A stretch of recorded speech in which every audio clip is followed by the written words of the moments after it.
like, this is fine, but why does ABC keep forcing contestants every season to do a stand-up set or a roast? Like, can we just think of something more creative? Because normally the contestants aren't funny, like, at all.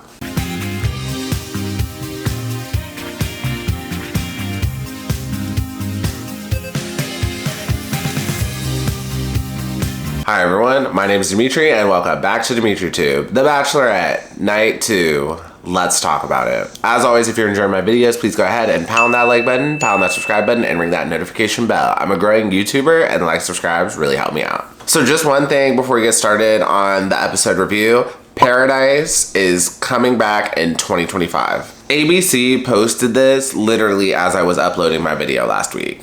And I am so happy that Paradise is coming back because you could easily put like 18 of the contestants from this season on Paradise and it would probably be a really good show. And that's all I got. Let's dive into the review. I'm gonna go ahead and give you my guess for the top 4. I think episode 3 is going to be very telling for who's going to be in the top 4, hence why I'm just going to give my top 4 prediction now. If I'm wrong, whatever. I think it's going to be Jonathan, Marcus, Sam M, and Spencer. Just a heads up, it's just a feeling I have. When it comes to Grant, I just think he's going to be top 5 or 6. I don't really see him as top 4. And then I was really rooting for Thomas N, but if they move past the situation they had earlier, and if he has a good date with Jen, I do think he could make top 4, but after what we saw this episode, the chances aren't high, but I was really rooting for him. Next. I thought this episode was super fun and I'm really loving this group of guys. Do I think an engagement or a wedding is gonna come from any of this? Absolutely not, but this is a fun group of guys and Paradise is gonna be lit. And you know,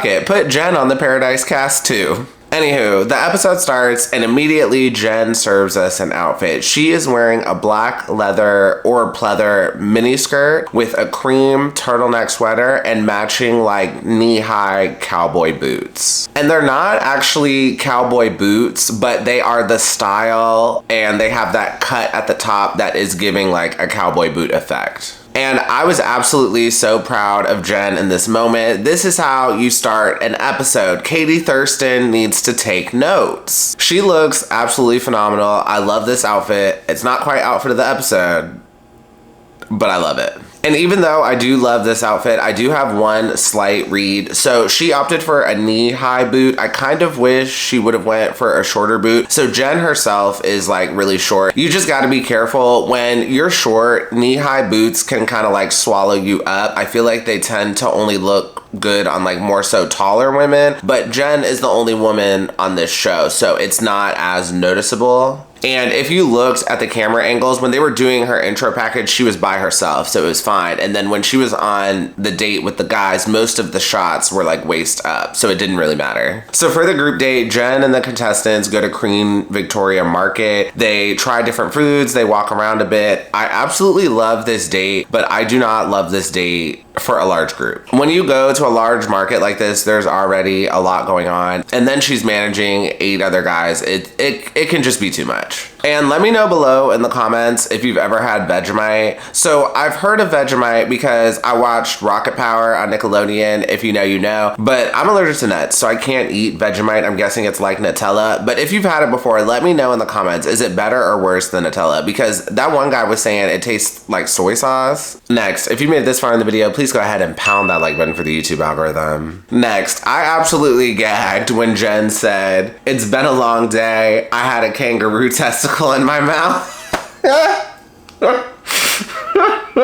And sidebar, I think Jen is doing an amazing job this season. Like, I was not expecting her to do this good, and she's definitely like blowing me away. To me, she's just as good, if not better, than Gabby Wendy. And it's like Gabby Wendy vibes. Like, she's having a lot of fun with it. And what makes Jen even better to me is like, she's not trying to copy what other previous bachelorettes have done. She's very much like being herself. And she's not like Charity in a sense of she's trying to be like super perfect. And I really appreciate that. So then after that, Devin pulls Jen for a one-on-one while on this group date. And here's where the drama starts. So in general on this show, it is just common courtesy not to pull the lead for a one-on-one during the group date. And on The Bachelorette, specifically The Bachelorette, not The Bachelor, if you pull the lead for a one-on-one, clearly production is going to encourage it, and normally the lead is not going to stop you. So it's very much common courtesy and a sense of decorum for the guys to just not do that. You need to wait until the night portion and then have a one-on-one there. And this is actually really interesting because if a woman contestant were to do this on The Bachelor, it would probably be World War III later in the house that night. Anyways, so Devin pulls her and has a little bit of ice cream with her, and we find out this is Jen's favorite dessert. And low-key, this moment was really cute. After that, Jenn and the contestants go to a comedy club, they listen to some jokes, and surprise, the contestants find out they have to do a short set themselves. And like, this is fine, but why does ABC keep forcing contestants every season to do a stand-up set or a roast? Like, can we just think of something more creative? Because normally the contestants aren't funny,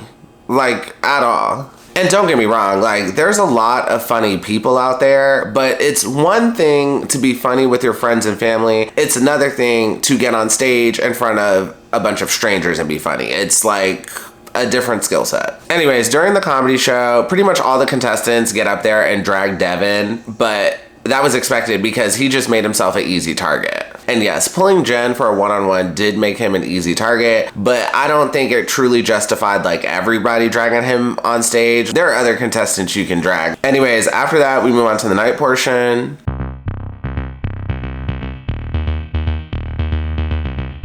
And yep, it's that time outfit of the episode. For this week's outfit of the episode, I am giving it to Jenn during the night portion of the first group date. Jenn is wearing this gorgeous floor-length gown. I'm pretty sure it's backless and it has a cross strap on the neck. Somebody help me out. Is it bronze or is it like a burnt orange? I am very much struggling with the color, but it's gorgeous and it looks amazing on her. And then she pairs it with a shawl. I believe this is like ostrich feather, or it's like supposed to be an ostrich feather effect. If that's not correct, somebody clock me in the comments. She looked absolutely stunning in this moment. Y'all, when the camera switched to the night portion, I audibly gasped. This is just so girly, so glamorous. It's old school Hollywood, and she's just the center of attention.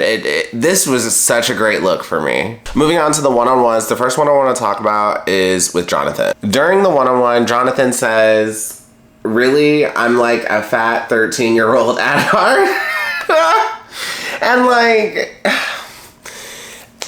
if somebody told me that on a date, I would just give them the most confused look ever. And when he said that, it was because they were talking about his outfit, and he said he likes to add color or something. I understood where he was coming from, but it just did not seem genuine to me. Next, we have a one-on-one with Grant, and I'm just not really seeing a connection. And this is the second time Grant has brought up Jenn taking his last name so she can be Jenn Ellis. And Jenn claps back and says, "Wait, what about you taking my last name? So then he'd be Grant Tran," which that actually does have a ring to it. And I don't know what it is, but it just seems a little overkill to me. Like, I really want them to talk about something else the next time they're together. But whatever, it works for Grant, and he ends up getting the group date rose. And then during this point, we also get a one-on-one with Aaron and Devin, and the drama continues. So Aaron will just not let go of the fact that Devin pulled Jenn for a one-on-one during the group date.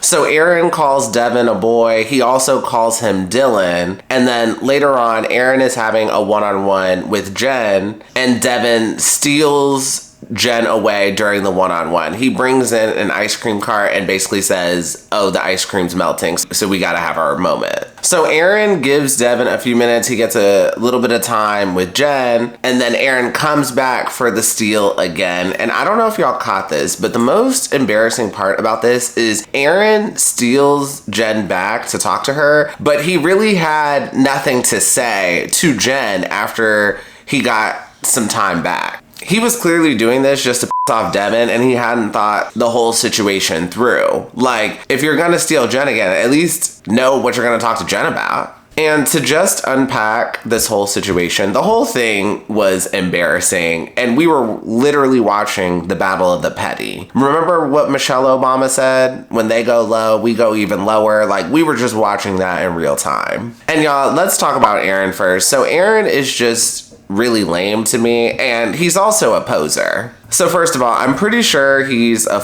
boy. Do you know the other boy who wore pearl necklaces? Do y'all remember him?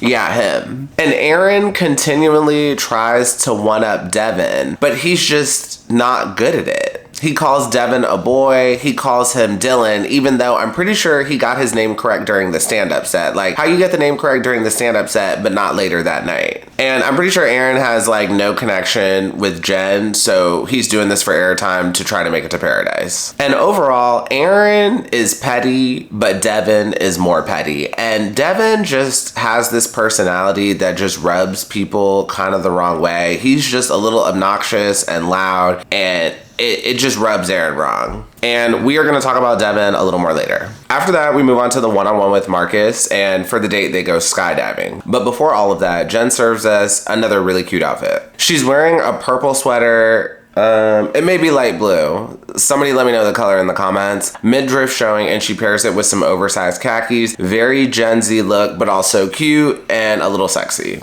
And on the first episode, Jen said she was afraid of heights. And the moment she said that, I knew they were going to make them go skydiving or like jump off a cliff or something. I thought they were going to wait until like episode 4, but production was like, nah, we going to do this next week.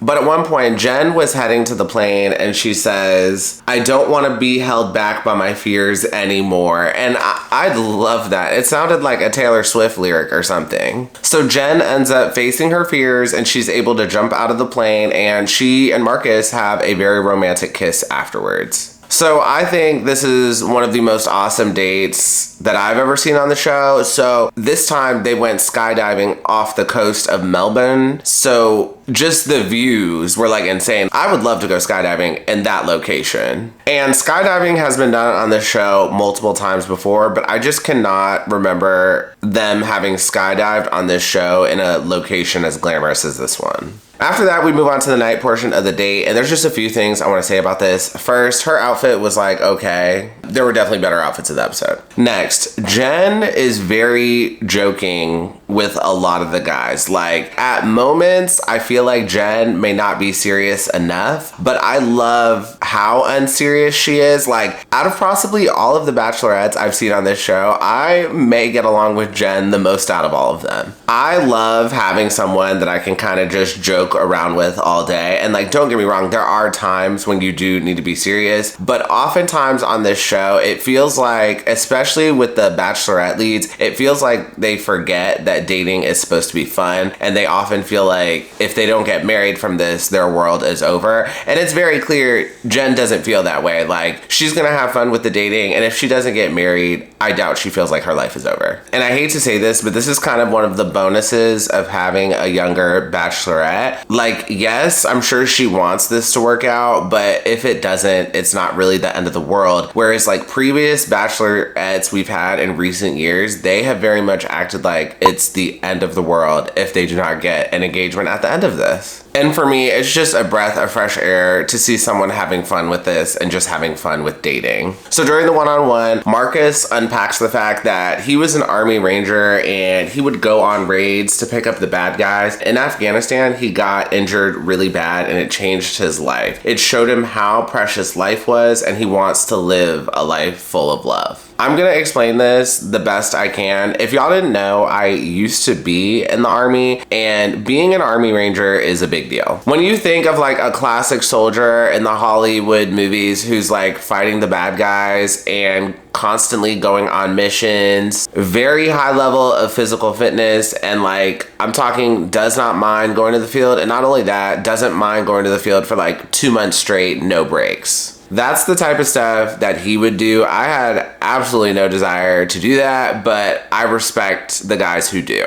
And when it comes to Jen and Marcus's connection, I see a slight connection, but I just don't know if this is the type of guy that Jen wants. And do I think he's a #1 draft pick or will be later in the season? Not really. And during the one-on-one, Jenn was very empathetic and very understanding, but at the end of the day, I just don't think Jenn will fully understand Marcus's lifestyle unless they do get engaged and stay a couple for a long time. Because let's be serious, last episode she thought Sam M was a cowboy. So God only knows what she thinks Marcus's previous line of work was. After that, we move to group date number 2 and we go to Victoria, Australia, which is apparently the Outback. And Jenn serves us another outfit. Jenn serves us a beige jumper with a brown belt and a matching brown boot. This is such a cute outfit. This is definitely what you would wear to go to the Outback. So for the date, Jenn and the contestants have a wildlife photo shoot. They give all the contestants brand new outfits. And y'all, I was completely soaked after seeing Thomas N and Austin in their Australian outfits. And for the photo shoot, the contestants take photos with an assortment of animals. And like, honestly, they didn't even have to do all that. Like, they should have just let them take photos with the koala. Like, I would have loved to take a photo with a koala. Also, that just would have been fun. Like, I get it, ABC has to start drama, but I think it just would have been a great outing if everyone just got to take a photo with a koala. And Hakeem, at one point, has to take a photo with a spider, and he completely freaks out. And I don't know if y'all caught this, but the photo he ended up taking with Jenn looked really cute in that picture. And I don't know if y'all caught this, but 3 or 4 of the guys completely clown him, and they are laughing so hard at him freaking out at this spider during the photo shoot. And after it was over, Hakeem says, "I faced my fear." And I was just like, did you really? And then at the end of the photo shoot, they bring out a snake and Dylan steps up to take a photo with Jenn and the snake. And because of that, he won the group date and got more one-on-one time with Jenn. Just 2 things I want to say about this. First, as a guy in this situation, you just cannot freak out. If you freak out, a woman will never let you live it down. Just by that, I know Hakeem's not going to win. Next, I would have much rather have taken a photo with the snake than the spider. At least with the snake, you can have like a Britney Spears, "I'm a slave for you" moment. But with the spider, like I would have done it and I would have kept it G, but I would have not have liked any of it. And let me know below in the comments, like ultimately I would have loved to take a photo with a koala, but I definitely would have preferred the snake over the spider. Let me know how y'all feel about either of those in the comments. After that, we move on to the night portion and Dylan gets a one-on-one with Jenn. Y'all, I think Dylan is really dope. He's one of the best contestants this season, but I'm just not seeing much of a connection with Jenn. Like I said earlier in the episode, I just don't think Jenn is really feeling any of these guys. And while Dylan is on the one-on-one, all of the guys have to go back to the house and they don't get any time. So all of the guys who did not get time ask the guys who did get time on the previous group date if they can basically like be front loaded during the cocktail party to have an opportunity to talk to Jenn. And don't get me wrong, I totally get what the guys are doing here, but like, did it come off as pathetic to y'all? Like, this just came off as very pathetic to me. But also, I want to watch y'all argue, so I'm probably not the best person to ask about this. And during this moment, Devin says, "It goes without saying, you all deserve more time." So after that, Aaron pulls Devin for a one-on-one, and during this part, Aaron calls him arrogant and says it affects everyone. He also calls him a bully, and Aaron ends up giving him a book and wishes him the best, and the book was The Principles of Growth. So at this point, I'm just really tired of Aaron. Yes, Devin is a bit obnoxious and annoying, but for Aaron to call him out and do all this is just so extra. Also, Aaron clearly does not know the definition of a bully. Like, are we really doing this again? This is Joey season all over again. What's the name of that girl who, she didn't know the definition of a bully either? Medina. And also, Aaron giving him that book was just so performative. It's very clear this moment is not hitting in the way Aaron really intended it to. Anyways, after that, we move on to the cocktail party. The moment the cocktail party starts, Devin pulls Jenn. So a lot of guys are mad about this due to what he said on the previous day. Like, Devin did not necessarily say, from what we saw, that he would not pull Jenn first. But according to what the guys say, a few of them said that Devin said he would respect their wishes. So I'm thinking Devin said more off camera that we just didn't see. And I definitely think that's what happened, because it was like 4 or 5 different guys who said that Devin told everyone he would kind of respect their wishes. He may have not worded it exactly like that, but he clearly implied it like that. So Thomas N pulls Devin from the one-on-one to call him out, and they argue in the hallway, and it's pretty loud, and Jen can hear the whole thing. And what makes all of this even worse is that no one else was using that time while they were arguing to get to know Jen better. So then Thomas gets an opportunity to talk to Jen. He explains his side of the story, and he tells it to a T. Everything's truthful, there's no lies. At one point, Thomas does say that Devin was two-faced, and just in my opinion, Devin wasn't necessarily two-faced. He just was not keeping his word. And Jen responds back to him and says she understands, but she says, "You're taking away my power in this." So let's unpack this. Jen, you do not want to be on Devin's side in all of this.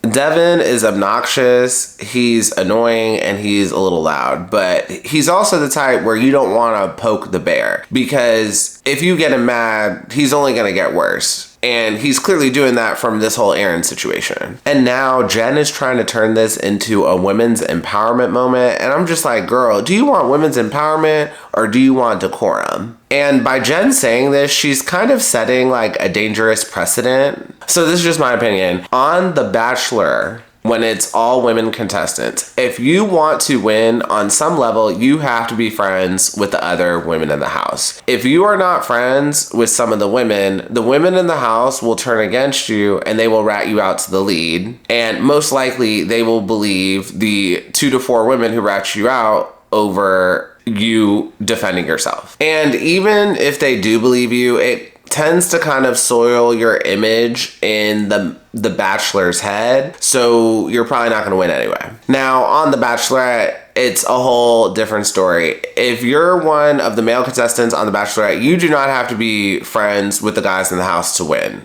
Or to get very far. A perfect example is Luke P. The guys in the house hated Luke P, but he still made it to top 4, top 5, I think. And if you don't get along with the guys in the house, you'll have a tougher time while you're in the house, but you could still make it pretty far. And also, oftentimes the lead of The Bachelorette does not like when one of the contestants gets too bro-y with the other guys in the house. Like, they don't like when it becomes too fratty. Like, they want the focus to be on them. So if anything, sometimes getting along with all the other guys in the house can sometimes be a detriment. But, and this is a major but, when it comes to the guys in the house, you want to have some sense of decorum and some sense of fairness, or it can get out of hand very quickly. You want to have the Bachelorette run the season. You don't want to have the guys do that. But if there's no decorum, you run the risk of the guys running all over you. And you kind of saw this a little bit on Michelle Young's season if you watched her season. Anyway, so going back to Jen and Devin, you cannot control 20 guys. So you need to have some sort of decorum. And this season, it seems like we only have 1 Devin, which is fine. But imagine if we had like 16 Devin personalities. The show would be in chaos. And Jen does not necessarily take Devin's side, but she accuses Thomas of trying to take her power. So she's essentially implying Devin can kind of do whatever she wants until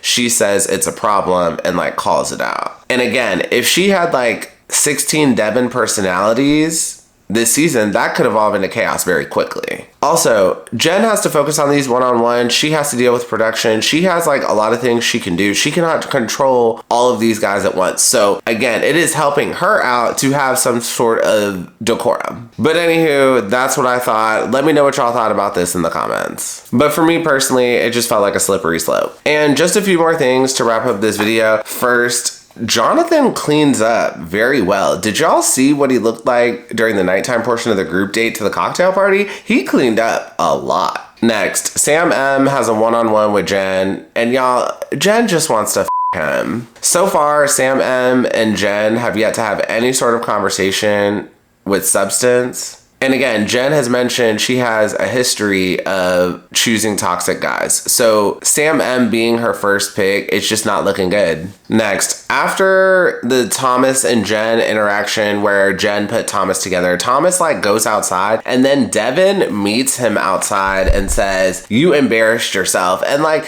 it's clear Devin just wants to fight. Like Devin is just super obnoxious and he always like kind of has to have the last word, always wants to win. After that, we move on to the rose ceremony and I was like, thank God this cocktail party is over. There were really no big upsets for me except the fact that Jahan got eliminated. And right before he got eliminated, he had a one-on-one with Devin and Jahan says, "I just want to be myself without being vindicated for it."